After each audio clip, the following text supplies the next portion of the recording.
तो मैं वेलकम करता हूँ आप सबका अपनी एक नई वीडियो में। तो आज की इस वीडियो में आप लोग को बताऊंगा कि कौन-कौन से ऐसे सुपर हीरोज़, विलेन्स जो एवेंजर्स डोम्सडे में नहीं आ सकते। वीडियो शुरू करने से पहले प्लीज़ हमारे वीडियो को लाइक कीजिएगा, चैनल को सब्सक्राइब कीजिएगा ताकि हमारी चैनल की ग्रोथ हो सके। तो विदाउट एनी टाइम वेस्ट हम इस वीडियो को शुरू करते हैं। इस हीरो का आना इम्पॉसिबल है, लेकिन इसके अलावा मल्टीवर्स सागा खत्म भी नहीं हो सकता। आयरन मैन, टोनी स्टार्क की मैं बात कर रहा हूँ, डूम्सडे में आयरन मैन का रिटर्न इम्पॉसिबल हो सकता है। 616 वाले की बात करो, ना कि 838 के सुपीरियर आयरन मैन की, वो आ सकता है, लेकिन इसका कहीं ना कहीं कनेक्शन हो सकता है हमारा टोनी और 616 डॉक्टर हमारा टोनी के डॉक्टर डूम से। मार्वल की तरफ से साफ कहा जा चुका है कि टोनी के सेक्रीफाइस वाले मोमेंट में कोई चेंजेस नहीं करेंगे, बट अगेन वो फिर भी कई सारे वेज हो सकते हैं, क्योंकि इन्फिनिटी वॉर में लोकी ने चोक करके मारा था, फैन गुस्सा भी हुए थे। अल्टीमेटली लोकी का कमबैक हुआ, ऐसा कमबैक हुआ कि एमसीयू स्ट्रॉन्गेस्ट हीरोज में से एक बन गया। ऑल्दो इस चीज ने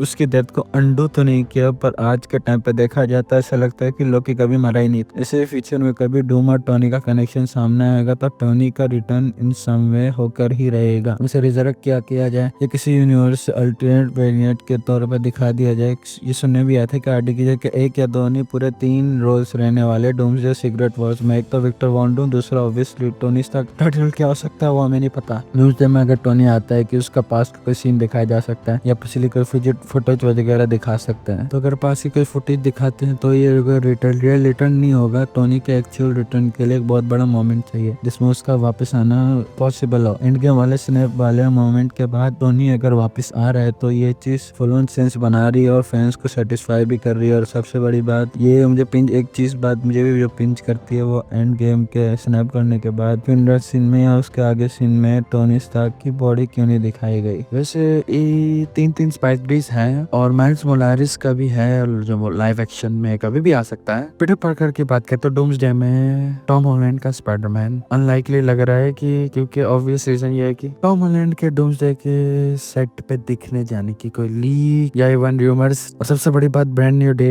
की कहानी की ये बताती है कि स्पाइडरमैन को फिलहाल एक स्ट्रीट लेवल से सुपर हीरो की तरह दिखा रहे हैं। ब्रांड न्यू डे पिछली तीनों मूवीज से डिफरेंट होगी, उसकी टोन काफी डार्क होगी, मल्टीवर्स वाला कोई झमेला नहीं होगा। पीटर ग्रे, हल्क, पनिशर, डूमस्टोंग, बूमरैंग इन्हीं सब में फंसा रहेगा। तो मल्टीवर्स और डॉक्टर डूम जैसे चैलेंजेस से फिलहाल उसका दूर दूर का कोई लेना देना नहीं है। बहुत ज्यादा ये होगा कि ब्रांड न्यू डे के पोस्ट क्रेडिट सीन को डूम्स जैसे डायरेक्टली कनेक्ट कर दिया जाएगा और फिर डूम्स डे अपने पेज पे चलेगी। सुनने में ये भी आ रहा है कि ब्रांड न्यू डे के एंड में पोस्ट क्रेडिट सीन में सिम्बियोट भी अपीयर हो सकता है, जिसका मतलब साफ है कि सीक्रेट वॉर्स में डूम्स को फेस करने से पहले पीटर अपना सिम्बियोट सूट भी आ सकता है। पीटर ने कोई कभी इंकर्जन नहीं करा है। इवन एंड गेम में जितना टाइम ट्रेवल हुआ था उसमें पीटर कहीं इन्वॉल्व था ही नहीं, क्योंकि थैनोस के स्नैप से मारा जा चुका था। यानी पीटर का मल्टीवर्स में इस पूरे झमेले से कोई लेना देना नहीं है। मैक्स टू मैक्स ये हो सकता है कि 616 यूनिवर्स का जो एंकर बिंग है वो हो सकता है पीटर पार्कर। इस एंगल से पीटर पार्कर को इस पूरी कहानी के लिए डीपली जोड़ा जा सकता है। न्यूज़डे में ना ही किसी हीरो पे फोकस होगा, ना ही किसी यूनिवर्स पर। तो स्पाइडरमैन और डेयरडेविल जैसे हीरोज पर डूम्सडे के आने के बहुत ज्यादा चांसेस कम हो सकते हैं।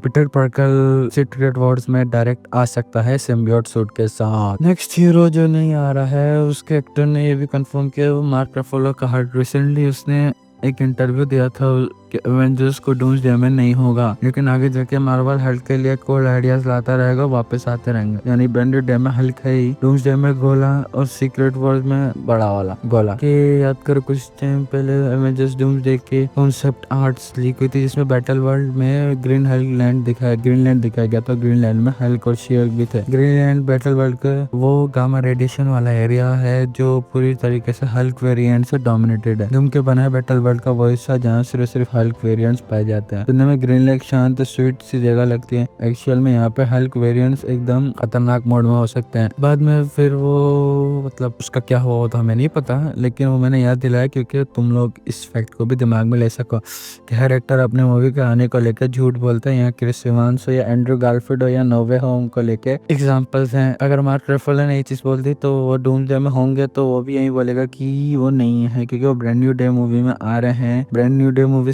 स्पाइडरमैन के इनका कलेक्टिवली इनकी जो स्टोरी लाइन चल रही है वो एक स्टेट लेवल की है। तो हाँ, इस लेवल के चांसेस है कि वो डूम्सडे जिससे बनी मल्टीवर्स मूवी में अभी सीधे सीधे ना आए। पता तो चल जाएगा कि ब्रांड न्यू डे मूवी के एंड की मूवीज में ये किस जगह पे एंड अप करेंगे, उससे हमें आइडिया होगा कि डूम्सडे में आ रहा है कि नहीं आ रहा है। फिलहाल अभी के लिए मुझे चांसेस है कि कम लग रहे हैं। स्ट्रेंज गायब है। मल्टीवर्स ऑफ मैडनेस के बाद से स्ट्रेंज ऑलमोस्ट गायब हो चुका है, उसका कहीं कोई आता पता नहीं है। तो वो बहुत सारे डिफरेंट यूनिवर्सेस में गया, क्लियर के साथ डार्क डायमेंशन में जंप किया। क्लियर को किसने भेजा था उस किसी को पता नहीं है। आगे इन दोनों का क्या हुआ इसका भी कोई अभी तक कोई आइडिया नहीं है। अभी तो ये कंफर्म है कि स्ट्रेंज में डूम की इस पूरी स्टोरी लाइन में बहुत बड़ा पार्ट रहेगा। ये स्ट्रेंज मल्टीवर्स सागा के बिगेस्ट हीरोज में से एक है। इस पॉइंट पर 616 के यूनिवर्स में मल्टीवर्स की सबसे ज्यादा नॉलेज हीरोज में किसी को है तो वो है स्ट्रेंज को है। स्ट्रेंज ये वो बाकी सारे इंकर्जन्स मल्टीवर्स का डिस्ट्रक्शन के बारे में हीरोज के बाकी हीरोज को बता सकता है, क्योंकि बेनेडिक्ट कम्बरबैच को कोई बड़ी अपडेट नहीं आई है। डूम्सडे के टीजर में भी कोई नहीं था। इवन क्लियर की हेड जो चार्ली था ना, उनका नाम भी नहीं था। इस पॉइंट पे ये अज्यूम करना कि सेफ है कि डूम्सडे में स्ट्रेंज अब नहीं आएगा। ऐसा सकता है कि डूम्सडे के पोस्ट क्रेडिट सीन में स्ट्रेंज उसी डार्क डायमेंशन से वापस आ जाए, या क्लियर या डायरेक्ट जाके स्ट्रेंज को डूम से मिलवा दे और डूम उसे अपना शरीफ बना ले। इसके बहुत ज्यादा चांसेस है कि डूम्सडे का एंड आते आते बैटल वर्ल्ड बन ही जाएगा और सीक्रेट वॉर्स फिर पूरे बैटल वर्ल्ड में होगी। असल में स्ट्रेंज और sheriff Strange might appear in Doomsday post credit scene में, जो सीक्रेट वॉर्स में उसका नॉन स्टॉप रोल रहेगा। डूम्सडे तो डूम्स के ऊपर ही रहेगी। वैसे भी स्ट्रेंज इस टाइम किसी सुरर टीम का हिस्सा नहीं है, ना ही सैम मिचेल की एवेंजर्स टीम का, ना ही न्यू एवेंजर्स का। वो अकेला ऑपरेट कर रहा है, उसका अपने अलग गेम चल रहा है बैकग्राउंड में। और मुझे अभी भी यही लग रहा है कि क्लियर खुद डूम के फॉलोअर में से एक हो सकती है। डूम के कहने का पर ही स्ट्रेंज को लेके गई और अब वो आगे जाकर विक्टर से मिलवा सकती है और यहाँ से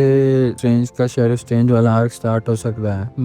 मार्वल में डॉक्टर स्ट्रेंज 3 की जो मूवी है वो मतलब अर्ली डेवलपमेंट स्टेज पे। डॉक्टर स्ट्रेंज 3 के लिए एक नया डायरेक्टर ढूंढा जा रहा है और इस बार इसे सैम रैमी डायरेक्ट नहीं करेगा। डॉक्टर स्ट्रेंज 3 आएगी कब, इस चीज को लेकर अभी भी डाउट्स हैं, क्योंकि मूवी स्लॉट्स हैं ही नहीं। प्रॉब्लम तो यही है। तो डॉक्टर स्ट्रेंज 3 सीक्रेट वॉर्स के बाद भी आती है यानी म्यूटेंट सागा में, नेक्स्ट सागा में। इसका डायरेक्ट कनेक्शन होगा मिडनाइट सन्स से, क्योंकि मिडनाइट सन्स की टीम डॉक्टर स्ट्रेंज भी बहुत इंपॉर्टेंट पार्ट है। वो खुद एक सॉर्सरर है, वो एक उसके बाद डार्क होल की नॉलेज भी है। जो नेक्स्ट सागा मार्वल की मिस्टीरियस और मैजिकल साइड पे ज्यादा फोकस करेगा, तो जाहिर है स्ट्रेंज का इसमें बड़ा रोल होगा। तो आज की इस वीडियो के लिए इतना ही। आई होप आप लोग को वीडियो पसंद आएगी। प्लीज हमारे वीडियो को लाइक कीजिएगा, चैनल को सब्सक्राइब कीजिएगा। मैं आप लोगों से मिलूंगा अपनी अगली वीडियो में। बाय।